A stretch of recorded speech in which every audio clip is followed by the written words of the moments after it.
Check 1, 2. There we go. Hi, everybody. Welcome to Hohner Live. This is episode 77. That's crazy. I'm really looking forward to this one. Let us know in the chat from where you're tuning in. And please welcome with me our special guest today. I'm super excited to talk to him. Discovered his amazing multitasking skills only recently. But I'm a huge fan, and I think he's one of the craziest rag players out there. Please give him a big hand. I want to see clapping hands in the chat. Gregory Hommert. Thank you for taking the time to do this.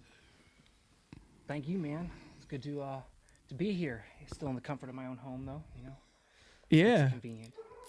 That's fantastic.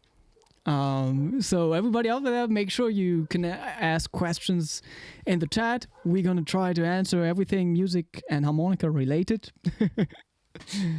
And yeah, I'm glad we get to talk after seeing each other's stuff, I guess, on Facebook. Actually, I think, maybe Facebook may be true for me and my exposure to you. I think probably Instagram, though, to be honest. This would span back quite a few years. I mean, you probably would have been a teenager at the time.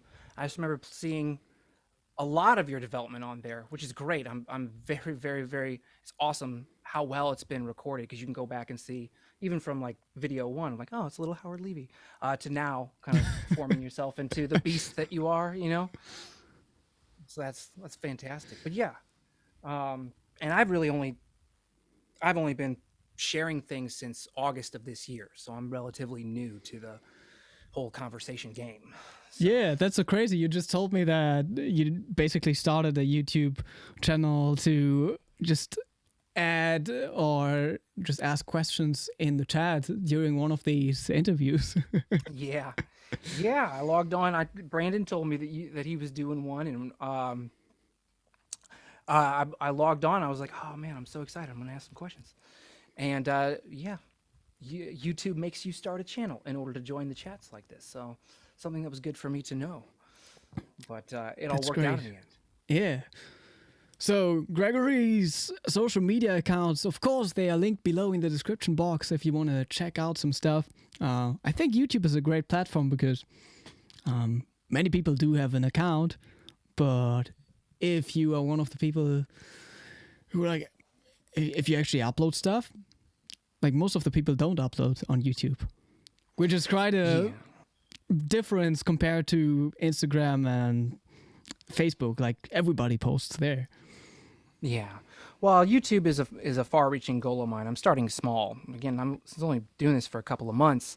I didn't really want to overwhelm myself, so I figured, looking at examples set by like Isaac Corbett, like TikTok, obviously that seems to be where people are anyway. Oh yeah. Starting there, but the game in TikTok and Instagram, I think, is very separate from, you know, the type of culture established on YouTube. You know, you got to grab people in, you know, a second or less a lot of times, and so I feel like maybe one day a YouTube for more longer things, but no, I'm actually very happy to be limited to that time frame for right now while I figure out, you know, microphones and video editing and all that kind of fun stuff. So, yeah, it's a big package nowadays. Awesome. Well, so speaking you're of joining Isaac, us. Oh yeah, you're joining us from St. Louis. Basically, the harmonica capital, is at least for the Spa convention, for some time now. And yeah, obviously, the first question for me is for you as a rag player, like, what was first? Did you play guitar first or the harmonica? Harmonica. I definitely approached it like, and that's actually an interesting question as far as like the development of my guitar playing, because I've always been. I started with, I guess my first instrument was the banjo, but I was not, you know, God did not intend me to use my fingers for playing music. I'm a very terrible finger picker. Like I've been playing the guitar since I was a teenager, and I still struggle with like Dust in the Wind by Kansas. Like, right, it's not going to happen. Okay. But I picked up the harmonica around the same time I picked up trumpet, which is which was like my main instrument. That was my entrance into musical education, college, all that fun stuff. Which Boaz actually asked a question in the chat about that. We gotta get to all of that stuff. Exactly. Um, so I did study. My undergraduate is in music theory. I started out actually at community college and moved up to then. The idea always being doing always to do harmonica, but not a lot of guys are lucky enough to do the harmonica thing at a collegiate level. I have a lot of opinions on it, but am completely in awe about those that have made it work. And I think you were one of them, Constantine. So I'd be interested to hear a lot about, your education experience and how much of that you had to carve out yourself, Oh yeah. in comparison. So, trumpet player. And I did, Boaz, I watched your video for the Harmonica UK. Sorry if you guys can hear my dogs barking. That's, Yeah, we can. we put them on. Yeah, That's sorry fine. about that. Um, but yeah, we don't have a door in front of where their cage is, so I apologize about that one. Um, but yeah, sorry, got me a little bit off topic. But no, I started on trumpet with the music education thing. Studied that at Belmont University in Nashville. It's where I graduated from. I moved on to other ventures after that, but that's where it kind of goes. So I thought that was really cool because that's what Boaz, I believe, started with as well. Oh Um, yeah, okay. so yeah, That's so interesting. because Do you think playing the trumpet in some way influences your harmonica playing? probably it definitely influenced who I was listening to. Oh yeah, And I so see. yeah, and so there's a lot that feeds into that. Um, question about like, if you talk about jazz and harmonica, and that's definitely a difficult thing, but I think a lot of a lot of what harmonica players do in jazz is kind of like trying to catch the instrument up with other instruments that have been involved, and I'm talking about diatonic here, okay? Catching up the instrument to where some ground that's already been pioneered, and so we're looking at what other people have done and kind of translating it to our instrument. So for me, instead of listening to piano players, Chick Corea, Bud Patterson or stuff like that, or that guy. Listening more of like, Clifford Brown, Miles Davis, things like that. A lot of Sonny Stitt, actually. Oh yeah, Um, yeah. so I do remember transcribing some of his solos. his stuff plays great on the harmonica because everything that he played was blues. Um, so stuff like that. But yeah, no, back to the original question. I started on harmonica first. You know, it's not an interesting story. I got one at Silver Dollar City in Missouri, which is like Dolly Partonville Part 2. Hmm. Just a little simple one, like, at a Cracker Barrel or something. But it was convenient. The one thing I didn't like about formal musical education is that it was regimented and they made you do it. And the harmonica, it's not exactly like teachers are falling off trees. So Exactly. yeah, a little bit more free spirited, and but also getting to middle school, which is where for me I started noticing other people taking an interest in music.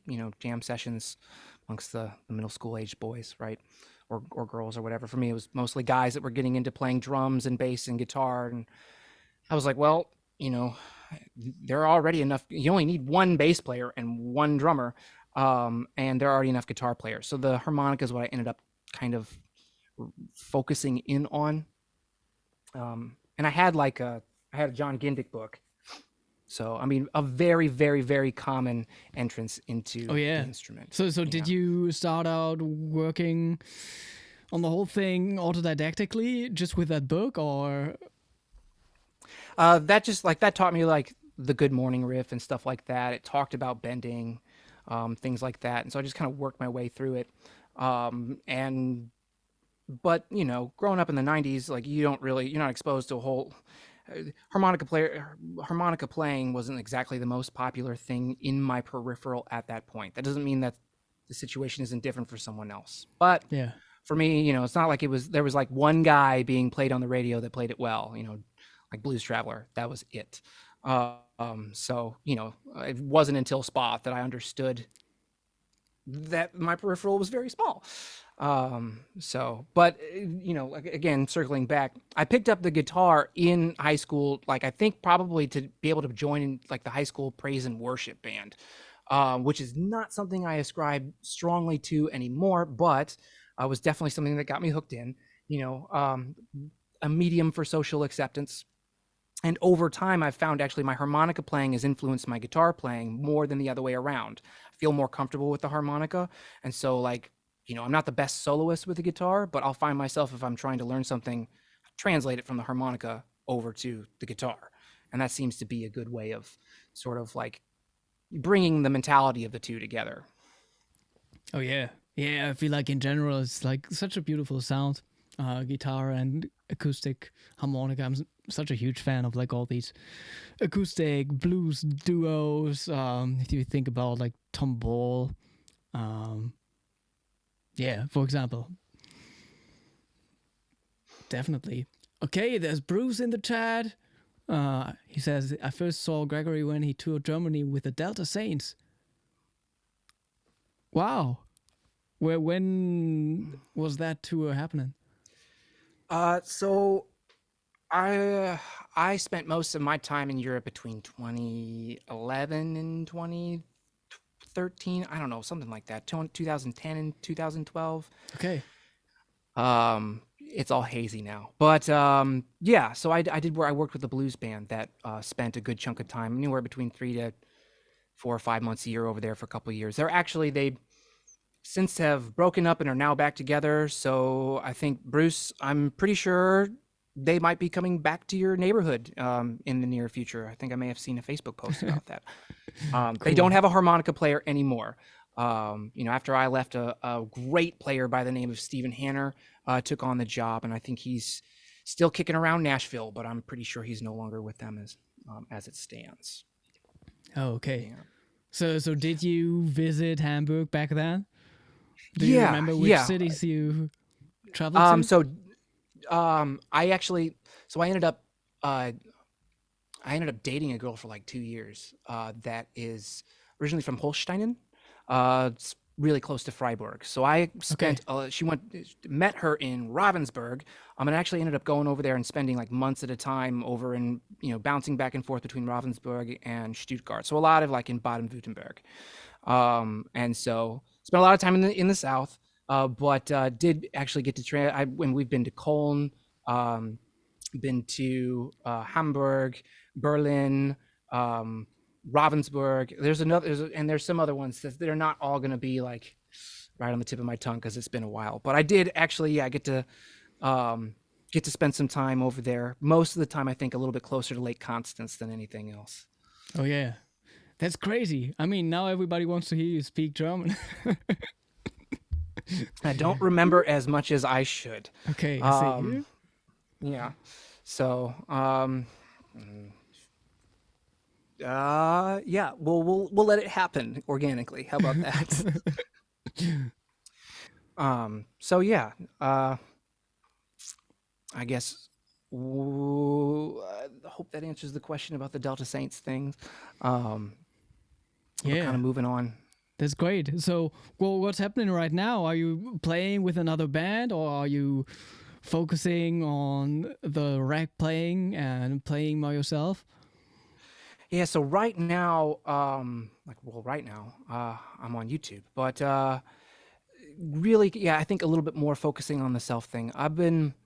So I have a pretty large family, and that does take up, that between that and working the day job, it does take up quite a considerable amount of my time. I play in a couple house bands here in St. Louis. The Jason David Cooper's band. I have a couple residencies at BB's Jazz Blues and Soups, which is a pretty well-known club here in St. Louis. It's where the Spa Heart Blow Off started. That's where it has its origins, at that club. And I play there twice a month with a blues band, but that's all freehand. So I picked up the rack entirely because of the pandemic. I was a freehand player forever. I dabbled with the rack, but I think I had the same reaction as most everybody else of like, no, this is hard. I don't want to do this. But when the pandemic hit, it was very apparent to me that I was either going to have to learn to accompany myself or like just get used to playing with the radio. And that seemed much less interesting to me. So once we all went home and started doing that isolation thing, I had a lot more free time. So started picking up and sorting through it. And it was very much hot cross buns at first. I mean, even that was a challenge. So it's taken some time. And I've been doing this since like mid to late 2020. So I'm still within the first 10,000 hours of the mastery of this craft. So still a long way to go. It's crazy. I mean, people obviously want to hear something. That's interesting. But oh, Brandon is in the chat. What kind of harmonicas do you play, and do you customize your instruments? Yeah, so I had to before I played the rack. I was a really big Golden Melody fan, and I'm actually like now that I've built most of a rack set. I kind of miss the contours of that body. You know, it's a lot easier to hold because if I when I do go out and play the freehand sets, and those harmonicas were so old at the beginning of the pandemic, I had to like toss all the plates. You know, they were over 10 years old and they'd just been tuned to the point where none of them were holding it. So it was time to start over with all those. And I figured since I was doing the rack thing, I might as well, you know, get a body that has a little bit more of a lip to it. So it'll actually clamp down in the rack a little bit easier than what the Golden Melody was doing. Because like I was started with my Golden Melody set very early on before tossing them, and I was having so much trouble like getting bends and overbends to sound because you have to change your embouchure. The direction of the air is a little bit different. And that narrowing was pushing the harmonica out of the rack for me. And so that was not good. Oh yeah. And I had one Marine Band Deluxe that I bought from Richard Slay, I think like almost 15 years ago, one left. And so I started working with that. And so pretty much the entire pandemic up until the last 6 months, I did absolutely all of the rack stuff on a G harmonica, and I just learned that way. And that one still also, I had to retire that G harmonica, replay, that's the Howard Levy way. yeah, but that was not done on purpose. That was completely just what was available. And most of my harmonica skills, as far as maintenance are concerned, came out of necessity.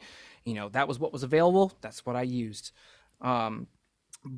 Because I mean, and that's up. I just recently purchased my first, and I haven't gotten it yet. Fully custom harp from Blue Moon Harmonicas. Actually, every harmonica I play has its roots in Tom's products. So, like you could see, like the combs and things like that. And I've known him for about 15 years, 12, somewhere between 12 and 15 years. Always been a fan of his work. Most of my Golden Melodies are all brass combed. Just love the bright, beautiful, loud sound. But we were chatting recently and we just kind of realized like, wow, never actually played your reed work. And he's at this point where, in my opinion, he has like probably the most successful, largest custom harmonica company in operation today. I could be wrong on that, and I'm very willing to be proven wrong, but that just seems from my perspective. You know, just his business plan, his business acumen, who he is as a person, it all makes sense. But I did order a custom harmonica from him recently, but up until then, the Richard Slay one was the only one that I had, and I got that in my 20s, and so I didn't have the money to get a custom harps, but you know, coming to Spa as a young man and having your mind blown open to all the capabilities and possibilities that the instrument has to offer, I'm like, I want to learn that too. So out of necessity, I started, you know, going to the teach-ins. At that time, watching people like Jimmy Gordon open up a harp and, you know, push things down together. Later on, a little bit Chris McCulloch and stuff like that, although his methods were a little bit more Wild West. And trying to apply that stuff myself. And so that's kind of how I built that, was somewhat through attendance there, but then trial and error after seeing the basics performed in front of me. And I honestly think that harmonica maintenance is something that every harmonica player should employ. Otherwise, the craft becomes more expensive than playing the guitar, you know, because you have the initial buy-in for the instrument with the guitar, then you have to buy strings every few weeks. Well, the harmonica, you blow them out, and if your approach is to buy a new instrument, guess what? They're like, you know, anywhere between $40 and $60 a pop nowadays. That's not sustainable. You know, Isaac can tell you. Do you actually blow out harmonicas? No, I haven't blown one out since I was a teenager. Yeah, me neither. Like the custom harmonicas I play, like some of them, the oldest one is like 10 years old. Yeah, that's something to be proud of, I think, man. Great job. Do they go out of tune though eventually? Yeah, of course. Like I sent them in and have them tuned. Yeah, and so that's kind of what I really mean by learning some basic maintenance, because there are a lot of resources out there to learn that kind of stuff. Just having a simple $35 rotary tool and a single diamond drill bit, you can tune all of your harmonicas, and then automatically, you know, it's the price of one harmonica to make your entire set last years. So, because I know there are guys out there that'll blow them out, every few weeks, and they constantly are just True. hemorrhaging money. Yeah, I think like back when I practiced some Little Walter, even before 2012. I think it was a Suzuki Manji that was worked on like C harmonica, and there was this one little phrase. The whole thing started out with, I don't know which piece this is.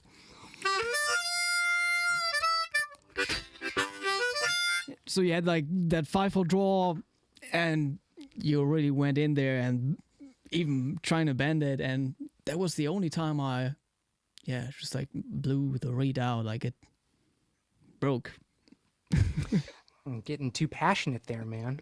There's too much passion. The instrument can't handle it. That was the only time, but it was a Suzuki instrument, so. There we go. Yeah, we are on the Holy We're Grail on the channel right now. YouTube channel.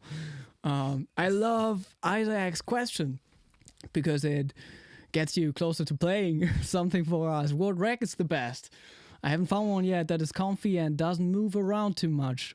I'm super interested in that too. Yeah. Yeah, so am I, man. This is my primary rack. It is a flex rack.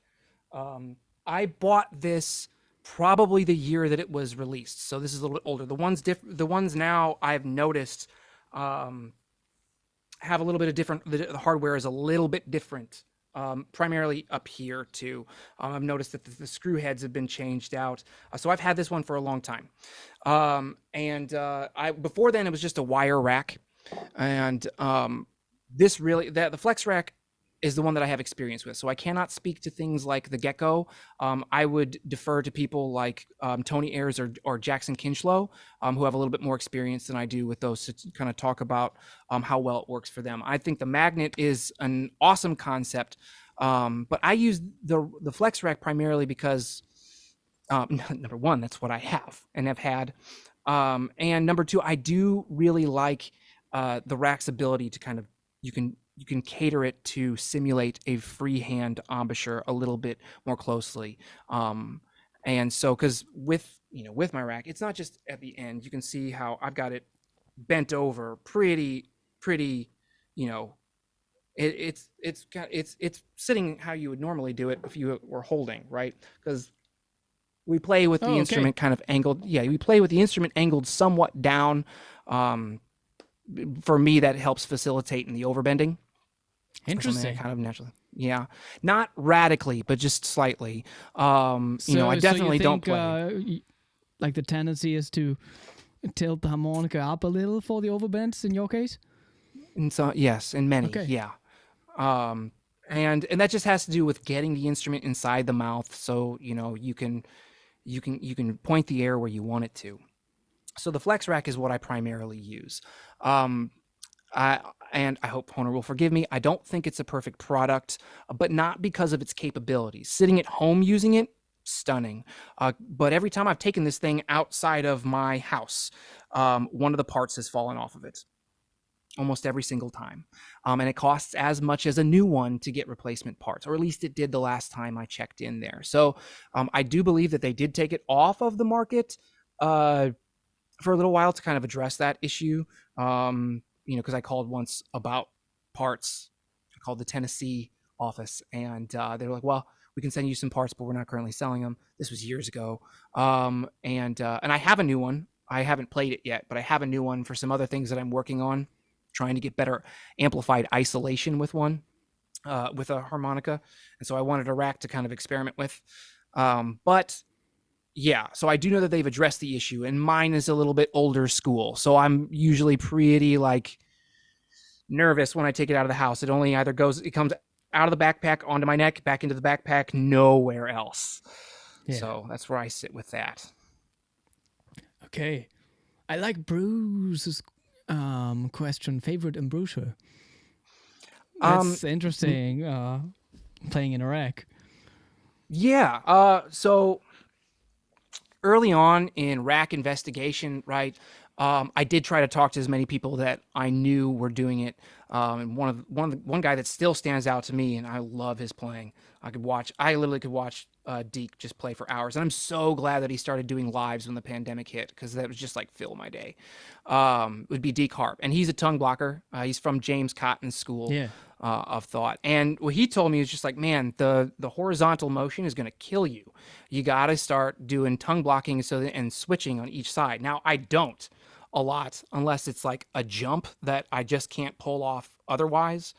But you know, tongue blocking, I think he's onto something there with just minimizing the horizontal motion of your head, because you don't realize exactly how much you take for granted your body, the rest of your facilities, neck down, until it's just your head that has to move around the instrument. And then it becomes like, at first, especially if you try to do something a little bit more up tempo, like I'd get vertigo, man. It just wouldn't work out very well. Yeah. You have to get used to that. And it's also weird to watch. It's like, kind of convulsing back and forth. But I'm a switcher by nature. I use tongue blocking depending on the context. Band I play with in town, I've been told verbatim, like, I really like the Little Walter sound, and so that's what he wants me to do. And so it's very much like all like like that kind of stuff. But on my own, I'm primarily pucker, but the life of the instrument really comes out when you learn how to do all the different things, even simple things like tongue trills. But then also for me, it's like double stops, and there are a lot of good examples out of there of like take for example Howard's version of Amazing Grace.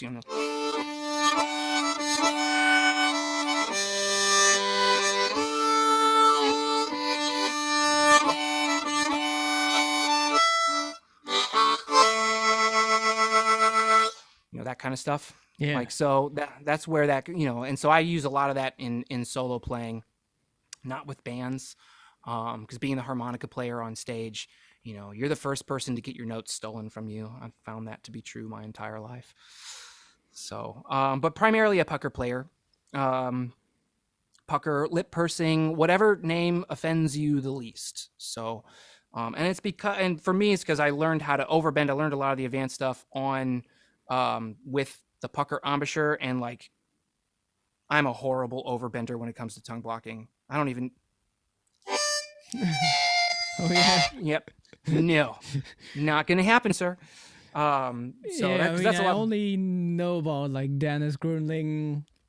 He does it pretty well, and at some point I had some lessons with him, and I was really into the tongue blocking thing, and like for 2 years I think I tongue blocked everything, so that's why I learned it, but I'm not really great at it anymore, like overblowing with tongue blocking.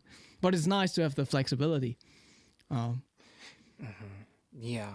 Well, and I think for the tongue blocking too is like, it opens up a lot of the robust sound of the harmonica. If you want to talk about what the instrument was initially meant to do, right? Yeah. But then even like in blues,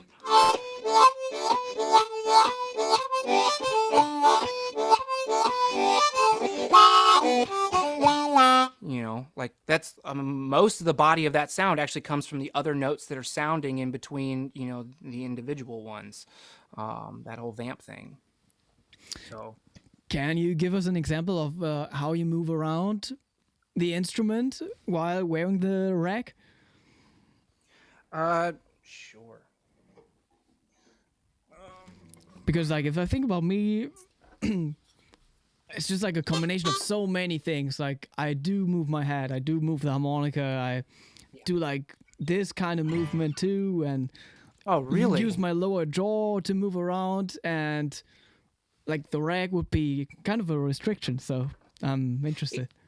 It is. You got to get used to it, and so yeah, I find myself like literally like practicing the same thing, like the same lines over and over again, everywhere I'm slowed down.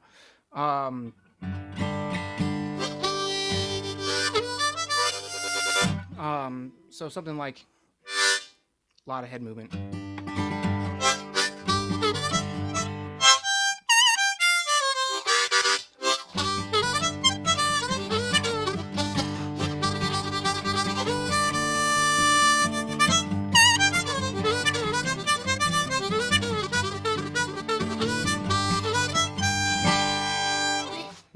like that. That's So that's like crazy. Sounds so good. using like some of the Jason licks, which apply great to country. Yeah.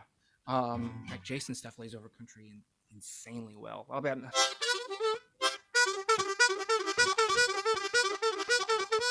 Like that kind of stuff. Works over country insanely well. Oh, yeah, true. I don't know. The side to side motion, I mean, I don't really think about it like that anymore.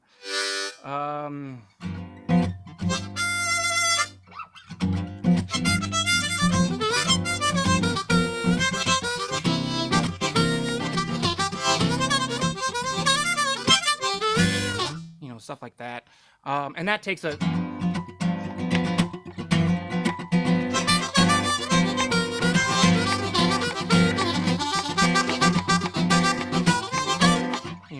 you just got to get used to, really, it's more getting used to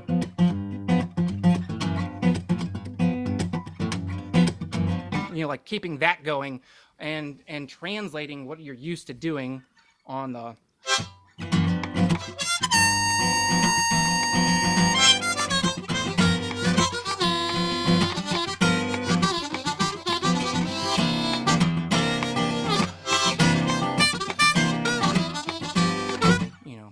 stuff like that. Well, it's so great to see that, and it sounds amazing. Thank you. I mean, but around the house, like, I'm not sitting there, like, it's not common to be like,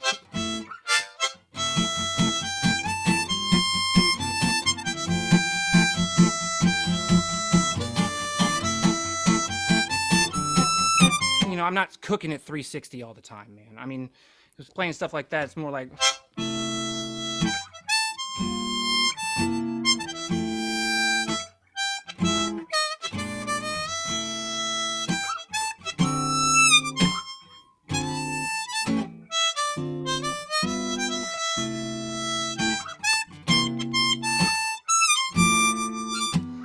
stuff like that.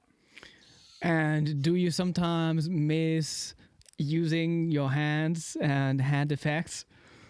No, not anymore. Not anymore. Really, honestly, at this point, I actually think that, because I'm kind of a timid person around people I don't know. So it's easy to hide behind your hands. I mean, all that like the is great for effect, but just having the harmonica out there, I mean, it's fully exposed, really. So I can hear the tone probably a little bit better. And now, I mean, there's a lot of self-sufficiency that comes from like being able to hold down the beat, There's a lot of self-sufficiency that comes from like when I don't know. Perhaps I think some harmonica players might agree with this. There is a perception out there that this instrument is a little bit more of a toy than perhaps a fully capable instrument. Case in point, I was once hired to come out and do a workshop at an outside fair in Centennial Park in Nashville when I lived there. And the people putting it on called me up and they were like, "Yeah, well, great. We'd love to have you come out." And we were thinking about doing a craft table right next to your booth where the kids could like make harmonicas, and then we could give them and they'd go take a little lesson from you, send them on your way. Like, we've got the wax paper and the popsicle sticks, and I'm sitting here going like, "Oh, you think that the harmonica is a kazoo, don't you?" And that actually turned out to be the case. Yeah. An opportunity for education there. So, but like, even like, instead of like,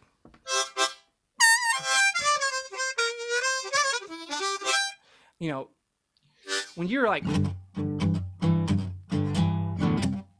when it's you doing that, and you're playing all that fast stuff a lot of the times, and definitely guilty of sitting around the house and getting lost in it, is just, it becomes a lot more gratifying to stick with the beat. Playing the rack really taught me a lot of intricacies and rhythm that I perhaps was overlooking, maybe thinking too much inwards while playing with other people, and which is totally not the point. So like,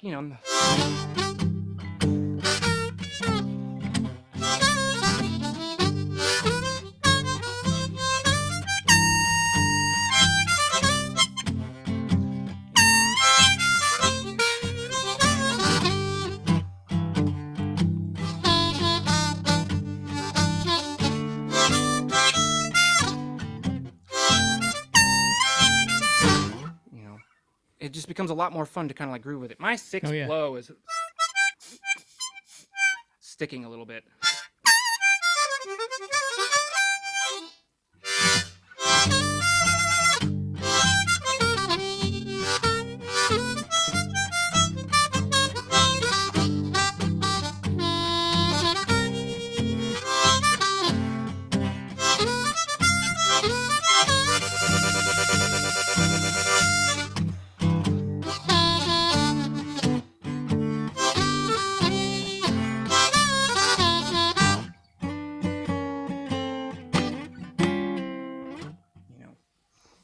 So, and I mean, like, it's a lot more gratifying to kind of stick with those notes and follow the groove when you're the one doing it, versus before, if you only have the wind instrument in your hands, you get a little excited. So. I see. Yeah. What would you say for people out there who maybe want to start playing in a rack? What are the challenges besides just like doing two things at the same time and maybe the embouchure? Like things to get started with. Is there like something else that something like an additional skill that you like don't learn while playing harmonica only? I guess so. I mean, integration is key. So I remember when first starting like getting into it, like so I work on computers. So and this is actually something that's helped me cut back on smoking as well. To replace the oral fixation. So I'll just sit there.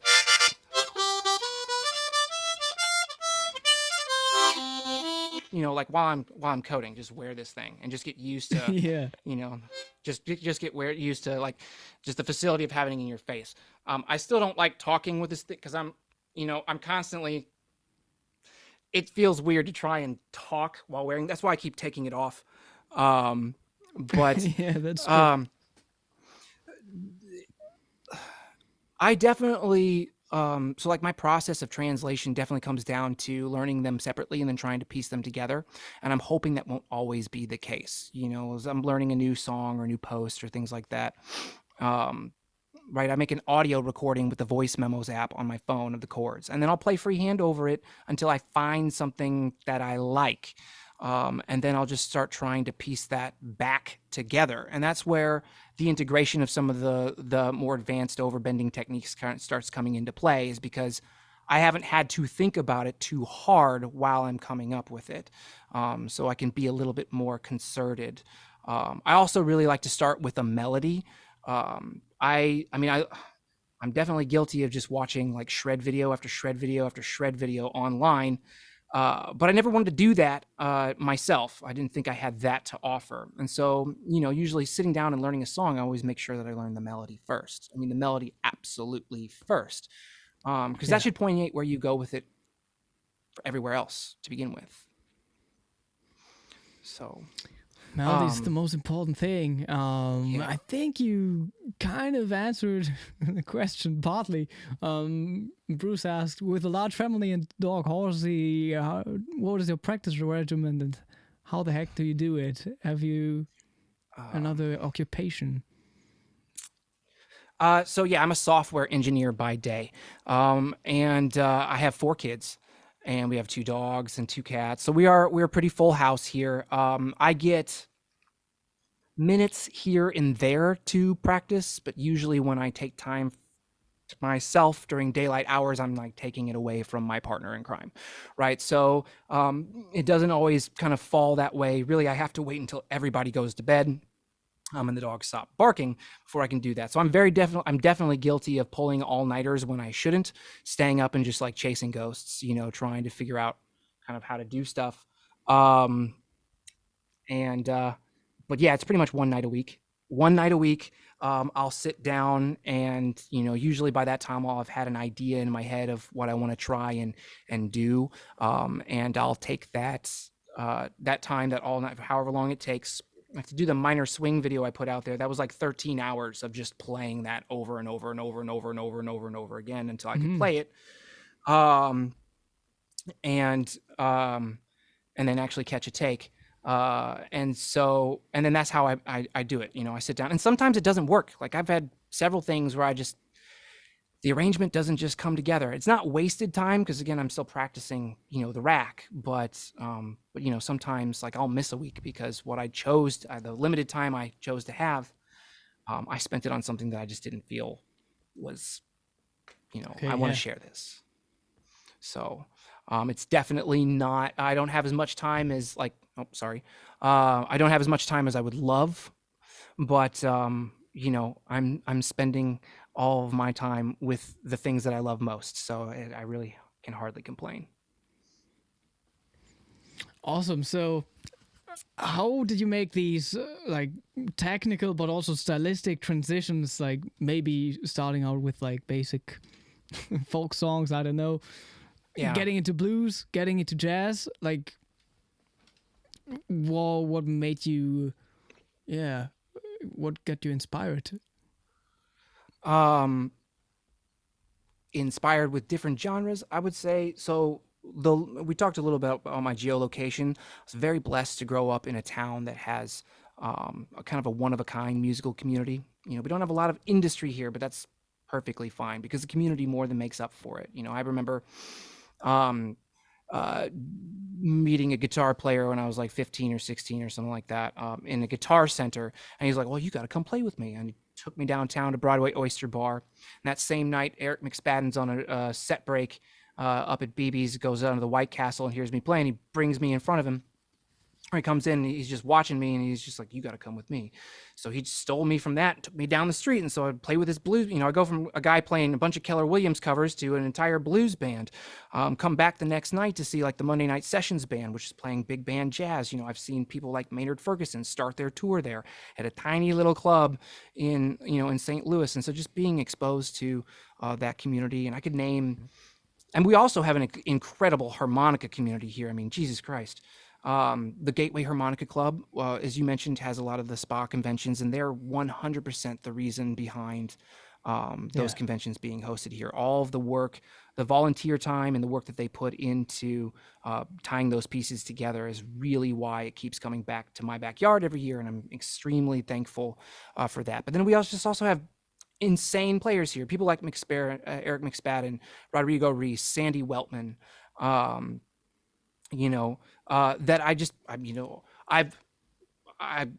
I get to be. Keith Doder was another one. I actually took a few lessons from Keith Doder, and talk about somebody that had the Chicago style down.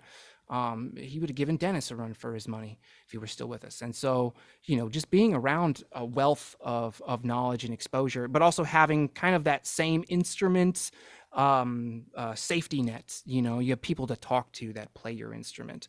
Because once I ventured out into the world, I found like, oh yeah, there are not that many of us. I don't have anyone to talk to. I feel sad, like a lot of the time. But that's crazy. I mean, there's a lot of like real life experience if I compare it to my path, which was, I mean, mostly online. I'm probably a part of I guess a borderline set. I'm 35, and when I started playing, I started playing before Gus Al was posting on YouTube. The very beginning, that wasn't there yet. And YouTube wasn't even like, YouTube was like end of high school before it started taking off. So, and some of those resources that are on there now that are so great, that have made so many advanced skills just part of the normal vernacular for harmonica players, just weren't available. And so, when I started, the internet was Harp-L. That's what the internet was when I started playing harmonica. Oh It was yeah, still I Harp-L. remember signing up to Harp-L. Yeah. And I don't know if it's still around. I feel like it's kind of moved to Facebook. A lot of that community can be found over there. Yeah. So you had no FaceTime with the people you were interacting with. The resources you had to go out and kind of find. And thank God I had some resources in here, especially people like Sandy Weltman, who's just this beast of a guy. It's like Jacob Vent. He can play any instrument known to man, and just like insane skill and mastery on every single one of them makes you super jealous. But yeah, and that's kind of, I'm probably guilty on that too much. I definitely was young enough at a time when all of the online resources started coming about. I'm not unaware of those at all. But early days, it just wasn't as and I mean early days is in my own life, and walk on this earth. Uh, I had a John Gindick book and some other players in town, um, and a lot of the music that I was involved with, like blues, like jazz, was happening here. And the community was so embracing that they invited me into these types of things that were happening instead of, I don't know if you've ever had the cold shoulder trying to be the harmonica player joining the jam. Some people have those stories, and outside of St. Louis, I have those stories. I have never had that story here, not in this city. And it's not often, but it has happened to me. And I don't know if I cannot speak to if that's just a natural perception of the instrument outside of people that don't play it. It's not a conversation. So just that's a big wormhole. But I was lucky enough to grow up in a city that had nothing but love to show for me in that respect. Wow, yeah, that's beautiful. Yeah. Um, Yeah. so what kind of music are you, like a huge music consumer right now too? Like what kind of music are you listening to? Is that similar to what you're doing on your instruments or something completely else? Well, so like one of my favorite artists is one that you just recently caught a concert of, I think, right? You went and saw Chris Thiele play. Oh yeah. How was Wow. that, man? Crazy. I mean, it was like a last minute kind of decision uh, because I wanted to be in front, like fourth row or something. And like all the tickets were sold, and I just got one on eBay like the same day or something. Um, and it was amazing. Like just him solo, just him and his violin and his voice. Mandolin, And like, oh, what did I say? violin. Violin. Wow. Yeah. Crazy. They're tuned the same, but yeah. And just like being so close to it because like he has like a huge range in terms of volume. So it was really worth it to be that close to it. Yeah. And I mean, he played some classical stuff and bluegrass and jazz and everything in between. And That's it was a really great, cool. I mean, it was at the smaller space at Elbphilharmonie, which is like an amazing sounding space here in Hamburg. So, I mean, I think he himself was very, very happy about the whole thing. Yeah. Oh, good. I've never gotten to see him play solo, although I've seen him like probably about 40 times. I was a Nickel Creek fan, I mean, way back. And have you listened to The Blind Leaving the Blind? That's an album by. The Punch Brothers Oh is yeah, one of his primary exactly. groups. Yeah, that's how I discovered him. Basically, just listening to the Punch Brothers and that album. Yeah. Yeah, Punch is like that's one of my favorite records ever. It's a lot to take in, um, but that's probably like one of my favorite compositions ever, ever, ever, ever. It's really intense and it's very difficult to categorize. So, but I mean, I'm a huge Chris Thiele fan. I've been a bluegrass fan for a long time. So, and I know Chris Thiele extends beyond like bluegrass. So like Doc Watson, the Dillards, Bill Monroe. Um, a lot of those types of things moving forward. And actually, Doc Watson is a really great example, like a really great musician for harmonica players and rack players to hang their hat on because he played rack. He played harmonica. He played rack. This was all a long time ago. So it actually has roots in, bluegrass music a lot more than I think people maybe realize. He also did it primarily solo, but I have records of him playing, so I know that it happened. Nobody can tell me different. um, and I don't know. My interests as far as today are kind of all over the place. I do find myself listening to a lot of Coco Melon. That soundtrack has Okay. been so Coco Melon is this children's show, and I don't know it's about just it. yeah. Be glad you don't. And so that kind of dominates, whatever the kids are listening to. But I mean, um, I go through phases of listening and not listening to other harmonica players. I mean, there are quite a few records that are classic, timeless. It's just I'm not always spinning them, and uh, gosh, what is on the a lot of R&B and soul, but like 60s, 70s stuff, R&B and soul and rock right now over the past few months. Like, um, I wake up every morning and jam to Steely Dan, like pretty much every morning Oh yeah. nowadays. Freaking love Steely Dan. I'm a big fan of like, as far as contemporary, good example of that would be like Wolfpack. Those guys are insane. Oh okay. Yeah. Never really Yeah. got into them, but I mean, I'm very aware of them. Oh yeah, so good. Very good. It's very tasty music. And they, I think, kind of categorize some of that 60s, 70s R&B, and soul stuff like really, really, really well. Um, so, but to be honest, I guess I've been actually spending the most time with like gypsy jazz music because I've been using that as sort of a platform to not only improve my guitar playing, but it's also huge depth music. I've been very aware of like Django Reinhardt for a long time, but there's this guy, actually, you'll like this.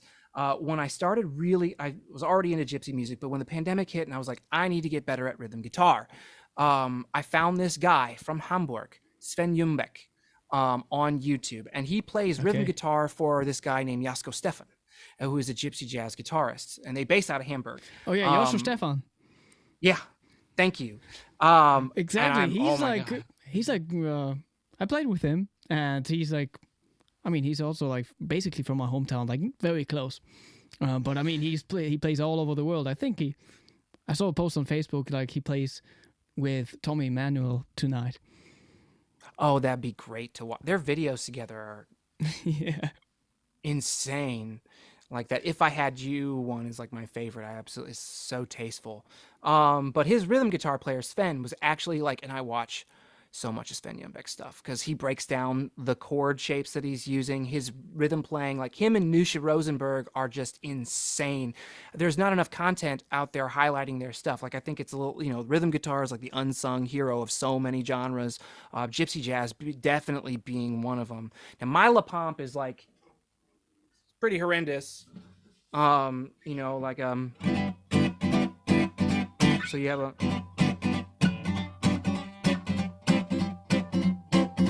that and it's kind of hard, so if I can actually do this, like I'm a little bit awkward here, so Yeah. like that. My La Pompe is really bad. So I usually still, and then to make things easier, I also, my chord structure when I approach playing rack, a lot of times it's to simplify as much as possible. Like it's harder for me to actually play open chords than it is to use like something that I got from Pat Bergeson pretty early on, which was this formula of like reduce all of those 4, 5, and 6 finger 4, 5, and 6 note voicings down to just 3 note voicings on the guitar exclusively, and you're working with a root, a third, and a leading. So what is like root and third leading? Well, like for example, let's see if I can get this kind of in here. Like let's talk about like a 6th chord. And I've not got the best camera angle, but we got like an A6. So like on the bass, I got that 6 up here and the third up here. And so what that does is that gives me a good like little launching point here. Like I'm not using as many fingers. It's closed, so it brings out the percussive nature of the instrument. So if you're playing solo, and I get nervous playing live, but when you're playing solo, like having that beat there driving you is hugely valuable. So like things like Cherokee, like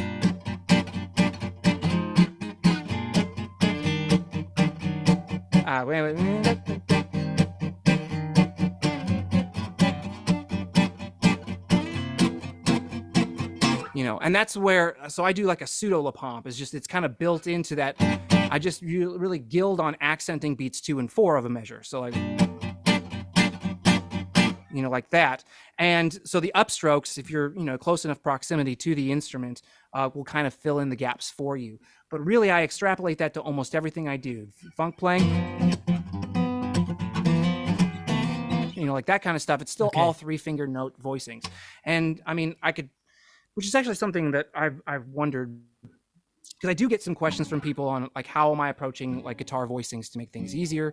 And I mean, would there be any interest in the chat of me, like, at least on Facebook, putting a PDF of what the guitar tabs are? Because that's an easy way to share with it. I've always just kind of wondered if there was interest out there in people kind of picking up the instrument as well. It's given me a lot of self-sufficiency.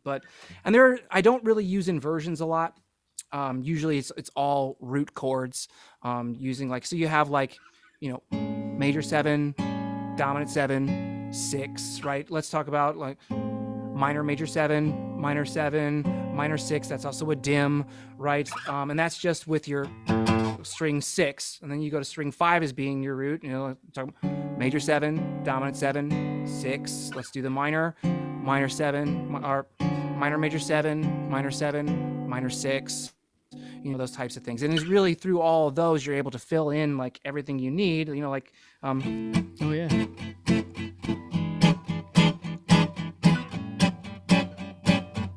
Like you can do, all of a sudden getting around the guitar is a lot easier, because you're not trying to move all of your fingers. Now sometimes I will try to push myself and like actually do like those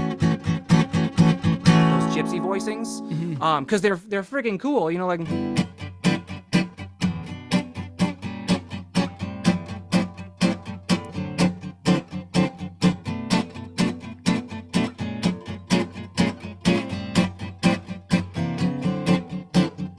They're cool, but they're harder. It's a lot harder to move around the harmonica if you're making things difficult for yourself by playing a lot of those. So I try to simplify absolutely as much as possible. So it's just those 3-finger chords is really like my formula for doing stuff. And it has worked. And I actually got some confirmation about that today. I was talking about it with Jackson Kinchlow, and he was just like, yeah, man, like that's actually making it a lot easier to like get around, because Sister Sparrow is reforming, or has reformed. They just started, and kind of like part of what they're doing is a little bit more scaled down to make the core of the band a little bit more, I think, functional for traveling and having a few more opportunities. And so Jackson is actually taking on some rhythm playing roles there. So his guitar playing is kind of being put on display, which is awesome. But he's doing the rack thing too. And I actually can't wait for that. I would really love for him to start posting videos as well. And he was telling me, he's just like, yeah, the 3-note voicings are kind of working out. And I got that from Pat Bergeson, who is, if you don't know who Pat is insane. And I went to Pat thinking like, well, this guy is so good at the harmonica and he's so good at the guitar. Like, this is the person to ask, right? And he's like, well, I don't play the rack. I'm like, I don't care. You play both instruments really well. Like just use your imagination and help me out here, man. And he was very kind with doing that with me. And that was something that he suggested, which, in our short time together that we've actually interacted, has stuck with me and made a huge impact. It's also led to some bad habits, like just holding diamonds while which isn't a bad thing while you're learning melodies. But like, also early on, I remember talking to like Nick Clark, and he told me something that has haunted me to this day. Like, he's like, I don't like seeing rack players that just hold the chord so that they can do something on rack, and then that's all the only facility. Like, there's no actual guitar part happening, and that scarred me a lot. It physically scarred me, because I was like, okay, that means to gain your approval, I'm never going to be able to play like a diamond in my entire life. But when I'm learning new songs, just hold the chord. Yeah. And try and find the melody, and that's kind of like where it all comes from, because it's the right hand motion that is the hardest to accomplish. The rack playing, the vertical motion actually, or the horizontal motion really isn't as difficult as what happens when you're actually,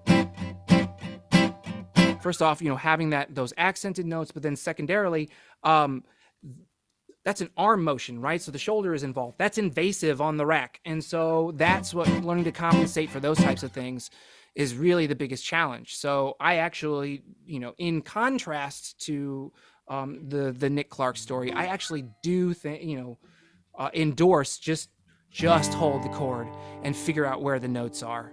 If you're tongue switching or if you're purse playing or whatever, just hold the chord, because that has to become rote. Very few things that I play are true improv, but that's also true across all musicians. Konstantin, do you feel like music just comes out of you, or is it, most of the time it's vocabulary that you have at some point exercised before, just perhaps in different combinations? Well, yeah, there are definitely people who strive for music just coming out in that very moment, and studying in Cologne, they are like very heavy on like free jazz, playing completely free. Yeah. So I definitely did some of that, but it's not my thing. It's not my goal. So yeah, And I'm not so concerned with like that. Like, a lot of the stuff that I'm working on, it takes quite a few takes to get a lot of the things that I choose to work on. Like that kind of stuff, and like actually playing a melody over the top of it. It takes coordination, and so like I would just keep going back to, I will practice the same 4 bars for like 2 hours if I have to. yeah, And I never get tired of it. It's about building muscle memory, and so like I said, I'm still in a translation phase of taking what I can do freehand and applying it to where I'm also supplying the rhythm behind it, and it's rejuvenated the instrument, because like I used to play harmonica as a job, and then like and that got tired for a lot of reasons, and then after coming to it and kind of embracing other skill sets in life, I found myself quite bored with the instrument as well. So picking up sort of a new facility to it, and I actually do think that rack playing, we call it rack playing, I call it, and I stole this from a guy on TikTok, but guitar harmonica is what I call it. It's its own instrument. that's it really in your Insta bio too. Yeah. Yeah. That is not mine. That actually comes from an insanely good blues rack player that I discovered on TikTok. I will pull that up right now because he's so good. What's his name? Don't allow. So it is, what is his name? Augusto Bonvivant, and I'm probably reading that wrong. But I saw that from him, and I was just like, oh, I'm gonna steal that. That's a great play on words. So I think he's okay with it. Yeah. We're trying to make fetch happen. And I love the whole gypsy jazz topic because, I mean, for me, only being a harmonica player, I mean, I do have guitars, but I'm not a guitar player. It was really like helped me to make the transition from blues to jazz. I'm having a few sound issues on my end. Oh, okay. We can hear you perfectly. Let's see. Hold on one second. I need to preferences. Let me check my browser. Everything should be fine here. Oh, there we go. That's probably why. There we go. Sorry about that. When I opened up to look that thing on TikTok, my AirPods activated on my cell phone. Can you repeat what you just said? Oh yeah, I see. No, I was just like talking about the whole gypsy jazz kind of thing. For me as a harmonica player only, basically, it really helped me to make the transition from blues to jazz. I definitely agree, and a lot of that is, it's so I think it's because like the soloing there, like comes from shapes. Like you can see the shapes in the guitar player's hands, and that's hugely, arpeggios and things are hugely emphasized in that kind of stuff. Like it's like very, very much like emphasized and all that kind of thing. And so because our instrument is actually pretty good at arpeggios, that kind of helps, I think bring things closer together, and you can kind of see that motion visually and then translate it to the instrument. And it's also just a great genre. I mean, for me, I've grown up in the blues, but I was definitely a lot more interested in bluegrass music growing up, like like that kind of stuff. And so gypsy jazz is in like, you can kind of call it the bluegrass of Europe, right? Because they're taking some things that are going on in popular music or popular culture at the time, translating it to like acoustic settings. I know that's a huge reduction of what gypsy music actually is, but it's a loose parallel and something that helped bring me into the genre of music. Plus, it's just filled with monster players. People like Jasko Stefan, Borelli Legrin, Stacello Rosenberg, Jimmy Rosenberg, Django, the origin of it all. So, did you ever experiment with alternate tunings on the harmonica? No. I have never been able to get into those because, like is so ingrained. I've never really felt much of a need to. Yeah. However, I'm an extremely huge fan of Teen Berens, and do you know who Teen Berens is? I I might be don't. saying his name wrong. Okay, so a Dutch guy, all Celtic or Irish, trad Irish, and he plays bouzouki at the same time, and Oh yeah. his stuff is Does he insane. have like some early YouTube videos online? He's got, I mean, to this day, I've watched every single thing he's ever put out. Like Okay. I watched so much Team Beren stuff. It's not funny. Yeah, I think Um, I'm very sure that I saw some of those videos 10 years ago. If he I uploaded mean, them already. so they're still coming because like last year his band put out a record that's just killer, and he plays solo tune. Everything he's playing on is a solo tune, and I love his playing because it's number one, it's very rhythmically sophisticated. The melodies are all there, and he's in perfect sync, almost to the point of not being able to distinguish him from the Uilleann pipe player, which is another free reed instrument. So it makes sense that there would be parallels in sound. So I mean, yeah, I'm huge into teens playing. Like that's probably like one of my favorite rack players. And right now, like probably the harmonica player that I listen to the most. Yeah. Yeah. Yeah, people should check him out. Like, do you know how to spell his name? Tijnberends. Okay.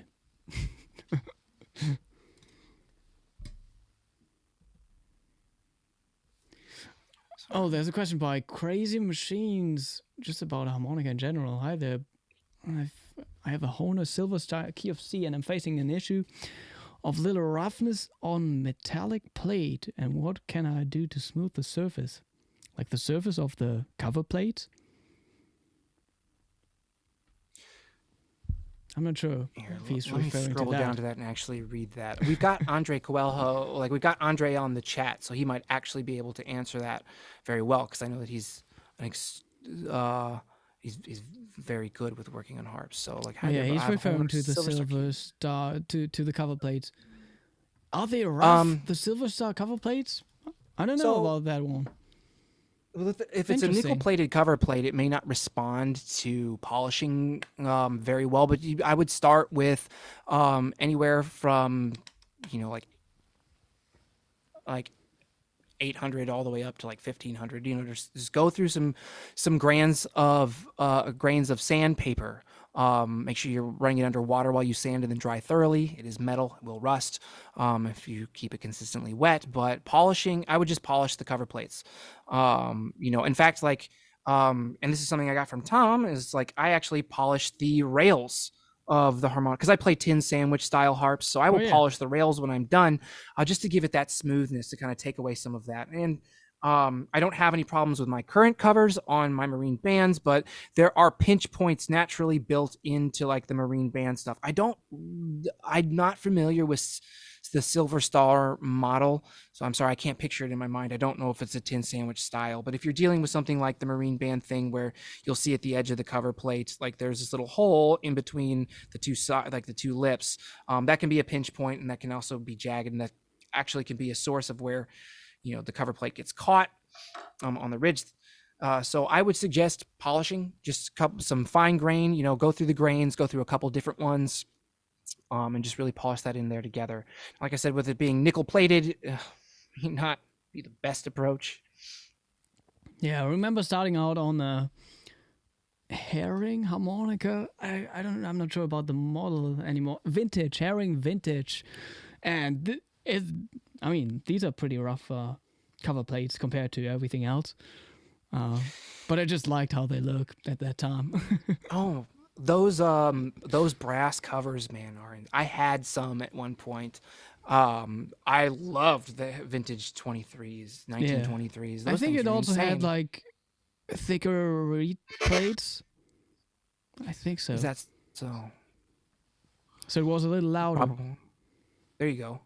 I've always wanted to do the double reed plated thing. I've never done it. I've always wanted to, though, to actually kind of experiment and see sonically how that feels. I recently saw some videos by Joel Anderson about the octaharp, and that thing looks awesome. You know, with the two of them all together, that looks like an insane like invention, of course, from the crazy mind of Brendan Power. So Yeah. Oh yeah. Andre also says much thicker, nice harp, but short-lasting reeds.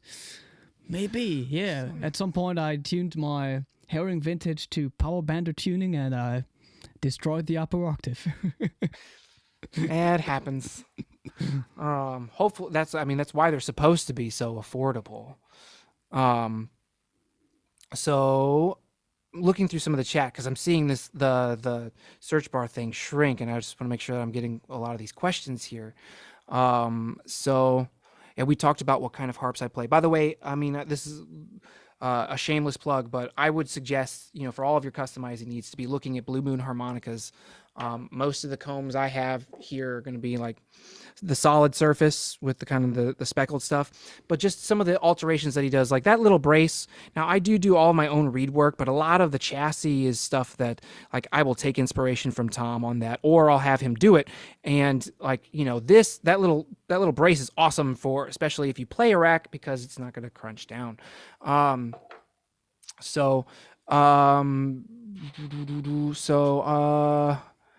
What rack is best? We hit that one.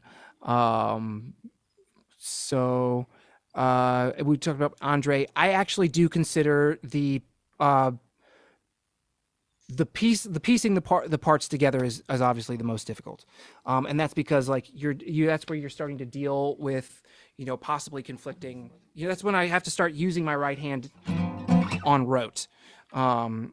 And so I can think. And so that's definitely the most difficult thing. I've definitely find myself like sitting down and like spending hours just like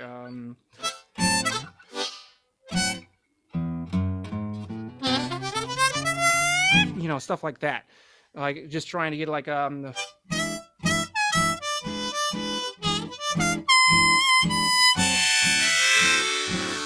like that kind of stuff until you build it like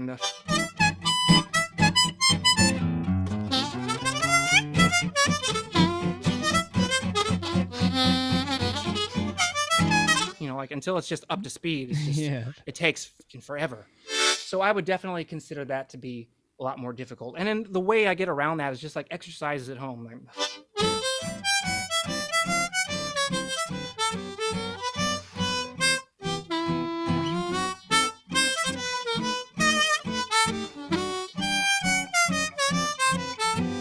where you just go over changes, like that's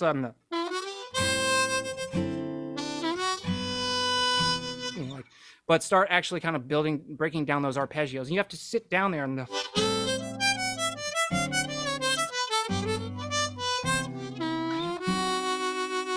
sitting and finding those voicings. But playing a rack, one good side effect is like it improves your intonation because you actually playing the notes. You can hear it improves your intonation 100%. Now, again, it's especially like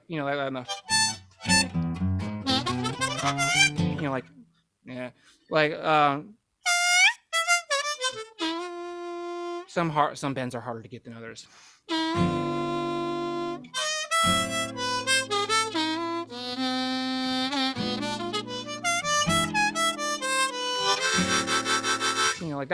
That can be very difficult to get, but and it's out of tune. Like I have yet to really get it fully in tune, but overarchingly,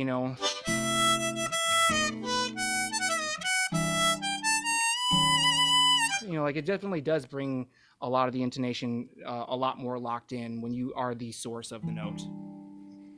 So I love that banded overblow. Like, I mean, there are some people out there bending the overblow and then maybe actually hitting the actual note, but like just doing like the endless kind of band up and going somewhere else. Like, that's nice. Yeah. I like that. Well, that is why that video took so long, because I don't see if I remember how to play it.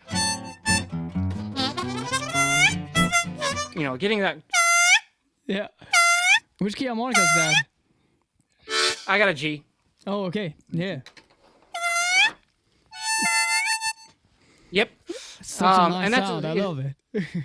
And that's why I like that. And there's a tongue switch in there that was really hard to pull off. But a lot of that stuff, like that's why those those videos take so long to track.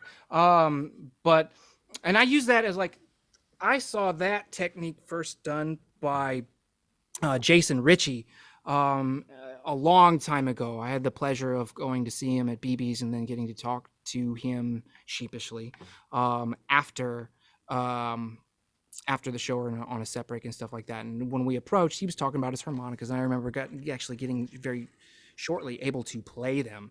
And of course, they stalled out on me like every note I tried to hit. But he was talking about some of those facilities, and as when we showed up to the conversation, he was talking about an overbend. He lilted the 6 overblow all the way up to the 8 draw, because you can go that high, you can go higher. And I remember I was like, oh, I remember you doing that. I had no idea what that squeak was. Now I do. And so he planted a seed. But and Howard, I think a few months ago, just did a video on using like those like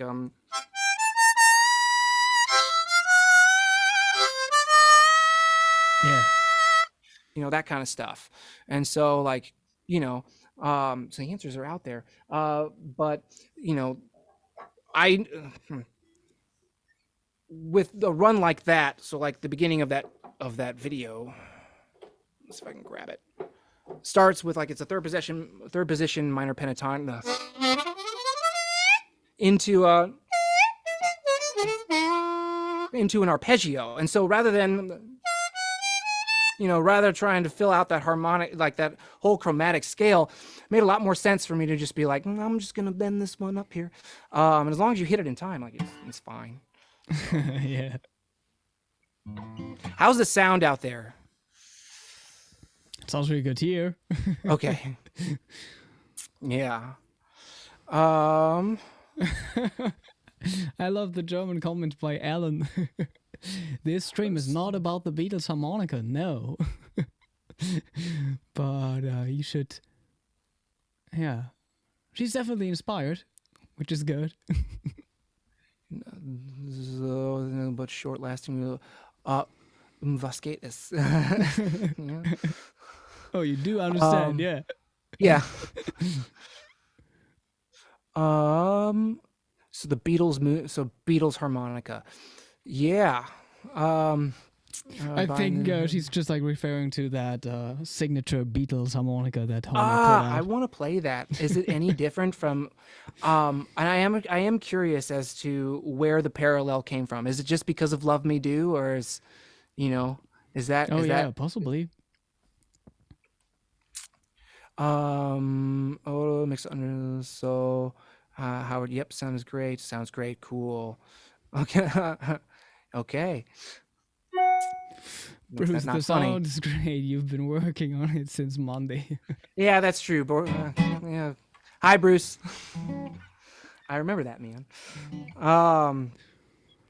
So Wonderful. I got feel most of the like questions. people out there are like very inspired. I am inspired to. I don't have a rack here in Hamburg. I should get one. Have you tried a rack before? No, I think I did have a rack for some time, but at that time I didn't have a guitar. Now I have guitars, but I don't have a rack here. Yeah.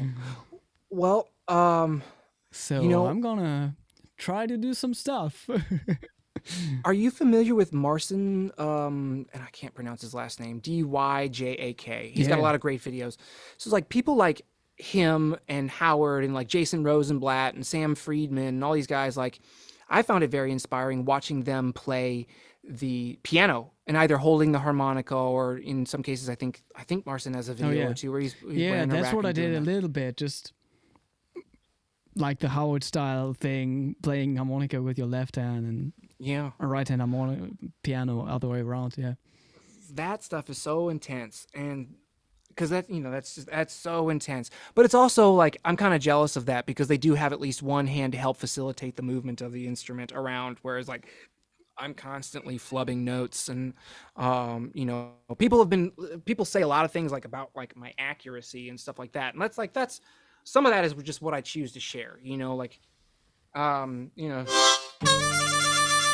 I flub notes all the time. I've done it several times on this video at all times. It's just sort of like comes down to kind of like the repetition and things like that. Accuracy is just I use accuracy as a point of what I share and what I work towards, but like I'm also not worried about it because some of my most favorite things, like um, a lot of my favorite harmonica players in the blues style were not clean players. They had a lot of them going on, like it's a part of the instrument and it should Yeah. sound good. And I think if you're good enough with it, being able to kind of work with some of those sounds, just like when we talked about, vamping and using those techniques, the extra notes that maybe aren't what you're highlighting out of the melody can provide more characteristic to your performance, perhaps than, the individual notes. Yeah. And at the same time, rhythm is more important than everything. So Yeah. even if you are in rhythm and like maybe the overbow doesn't pop out perfectly, Yeah. that's Which is better definitely, than like being late with the overblow, but it sounds nice. Like, yeah. Yeah. Um, well, I mean, yes and no. I actually find it to be a compliment if, like, if people have to ask you, like, were you overbending? of course, I, yeah, I think that is that's the very nice best because then compliment to get. it is very, very nice because that means you are hopefully some semblance of in tune with them, or some semblance of kind of spot on with it, and so that's very flattering to hear from people. Um, but yeah, Fantastic. Yeah. I mean, this was great fun. I'm super inspired. People out there too. Yeah, and we're looking forward to more stuff online. So what are you up to next musically? Well, so um, I'm very glad that Boaz is here. Yesterday, I sent him a rough of a tune that we were going to do together. So it's in his hands, and we will see what he thinks and what edits he has as we work towards that. But I was actually going to start doing some collaborations. I've got some things in the work with Boaz. I've got some things, some ideas that I'm talking about with Brandon. And I'm super happy that like Brandon and Isaac showed up on the podcast today. We've had a running text thread for years. We talk like pretty much every day. So been chatting with Brandon recently about that, and I'm super proud of them. By the way, I must say, Isaac friggin' killing it on TikTok, 500,000 followers, millions of views, millions, and like after like after like, and that just keeps increasing. His output is insane. And then people like Brandon doing the movie soundtrack, paving a lot of way. And a lot of these guys, they have parallels, right? With the heartboxing thing. But they are independently working on very, very different music. And it is wonderful to get to be exposed to that and to be kind of like an insider view when we kind of share things as they develop. And so, but hopefully some things with Brandon and Boaz as well. I've got another couple of collabs that for me I'm keeping on kind of like a DL thing because it's more of like a I hope this works out type of a deal. And there are some other tunes that I'm working on, but I mean it's sort of week by week, and it's also if the tune actually ends up working out. Like this week, I sat down to do like "Don't Get Around Much Anymore." I just wasn't happy with the final product. Yeah. Sometimes that's happened. I sat down last week and worked on "Pick Up the Pieces." Are you familiar with that tune? Average White Band. Just Okay, didn't yeah. come together. Yeah. Some of the stuff doesn't come together, and that sucks when you have a limited amount of time to do it, because um I'd like to be more consistent with the posting, but I've I have to choose, like, is this going to come together? Can I stick with it? Can I chase it down? If it doesn't, I lost my night for doing it. Or perhaps push through. Sometimes, like when I sat down and did like minor swing, I put the tempo in the 240s, and I was like, this might be reaching, but I just kept the click going, and after 13 hours later, I got one take that worked for it at that tempo. And So it's really just the consistency. Plus, I'm still learning how to, mix instruments outside of the guitar, or I mean, outside of the harmonica. Very comfortable EQing harmonica, not so comfortable with the whole guitar thing. Yeah. Learning how to edit video. I mean, I was told that like DaVinci Resolve was like the way you have to go for video editing. It's so intense. Everything's free. And I'm like, okay, so I get DaVinci Resolve, and there's so much, I'm overwhelmed. And I find myself spending 3 hours out of the night that I have researching how to use the software. And you don't always like, and sometimes the more complex professional route doesn't yield the best product either. I've had some learning experiences with that. So I have to, time budgeting is always an issue. So really, I start thinking about the next post when the last one is done, or when the last one doesn't work out. So for this week, I had my one that didn't work out. The one that I got done, I sent off to, to some people to kind of hang out, see what they say. And we'll see what happens. I think Thursday I'll start working on the next one. So amazing. What do you think of Jonathan Edwards? His shanty song is a lot of fun to play. I don't know about him. I am not familiar with it. Okay. Would love to hear more playing. You think you From can play Gregory. us something to wrap this off? I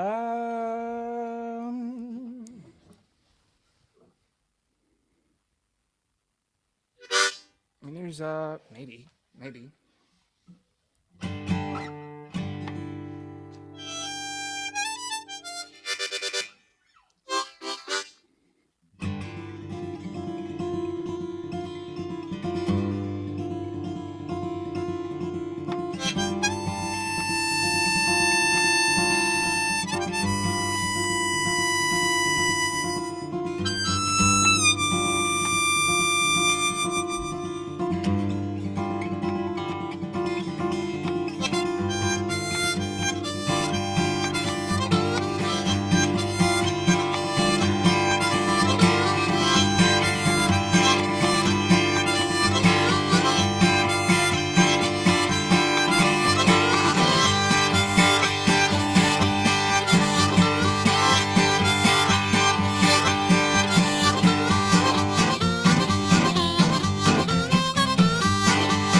Wow. Isaac says, what a badass. I second that. Thanks, man. Thanks, man. Thank you so much for joining us. That was fun. Thank you very much. Yeah, likewise. Nice to meet you in person as well. Yeah, in cyberspace at least. Right? You got to come to a spa, man. That's true. Yeah. Guess where it's being held next year? Yeah. Yeah, I should go. Yeah, I can't wait to visit harmonica festivals in general again, because most of them weren't happening. So, yeah. That's really sad. But hopefully we'll get back to it, yeah. Definitely. So, yeah, everybody out there, thank you for tuning in. I actually forgot about the next Hohner Live. Maybe it's with Jason Rosenblatt. Great jazz player. That will be awesome. Yeah. So, yeah. Anson is asking, why don't you teach online? Is that a question for you? Yeah, I guess. Really honestly, because I still have a lot of credentials to establish before I feel like I've gotten back to that. And, as I kind of described earlier, I've a lot of time management restrictions on me at the moment. So like if I do take time to go towards lessons, or if I put something new in, something else has to go out. So I'm not really in a great place for teaching. But once I get some of these things automated, I mean, maybe it really kind of comes down to whether or not there's a need for it at that point. There are a lot of really great free resources online, by the way. If rack playing is something that you're very wanting to zero in on, I would suggest find me on any one of the social media platforms, right? Send me a message. Can definitely help you out there. If it's not through private instruction, then maybe through pointing you towards some avenues that ended up helping me. Oh yeah. Check out the description box, everybody. See you in the next Hohner Live. I don't know about the next challenge, if there's gonna be another one before Christmas, but we're gonna do a Christmas challenge. I think a rag challenge would be very optimistic. I'm not sure if there would be too many submissions. I mean, you might be surprised. I might be surprised, yeah. There's this one guy out there that plays rack that I was surprised didn't do the harp and drums thing. He plays drums for Doug Deming. I recently just met him online. Young kid. Insane tone coming. I'm really digging how he's using that Bollettini and that racket. There's some really great videos out there, and he's playing drums at the same time with the harmonica on the rack, and it's like, oh man, This is freaking awesome. So I mean, there's even some crossover from where you were just coming from, because you like you were just hanging out with LD earlier this week, right? Yeah. So. Oh yeah, Zach. I don't know how to pronounce his last name. Zach Pomerlau, yeah. Pomerlau. Parmelo. A lot of these names, unfortunately, I haven't gotten the opportunity to meet a lot of my new friends in person. Hopefully, be able to solve that, coming up this week, or not this week, or this year in Spa. I'll get to see some new faces. So I'm hopefully going to be pushing that really hard, because it happens in my backyard. Okay, yeah. Awesome. Everybody, have a wonderful day, evening from wherever you're tuning in. Check out the description box below. Join the Harmonicats Discord server if you want to stay updated on like the challenges and exchange with other harmonica freaks. And yeah, thanks, Gregory. It was fun. Thank you. Bye, everybody. Likewise, man.